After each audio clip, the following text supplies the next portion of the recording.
জানেন কি, ভগবান বিষ্ণু কেন নিজের ভক্তকে ছলনা করেছিলেন এবং পাথর হয়ে যাবার অভিশাপ দিয়েছিলেন? এর পেছনে আছে তুলসী বিবাহের মূল রহস্য। তুলসী আসলে ছিলেন দেবী বৃন্দা, অসুররাজ জলন্ধরের স্ত্রী।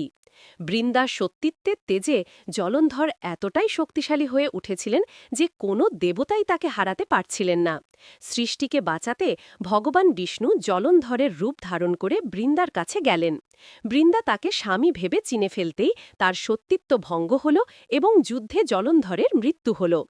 এই ছলনা বুঝতে পেরে ভগবান বিষ্ণুকে পাথর বা শালগ্রাম শিলা হয়ে যাবার অভিশাপ দিলেন। কিন্তু ভগবানকে ছাড়া বৃন্দাও থাকতে পারলেন না, তিনি আত্মাহুতি দিলেন। ভগবান বিষ্ণু তখন বৃন্দার চিতাভস্ম থেকে এক দিব্য গাছের জন্ম দিলেন আর বর দিলেন, বৃন্দা তুমি তুলসী রূপে আমার মস্তকে চিরকাল শোভা পাবে।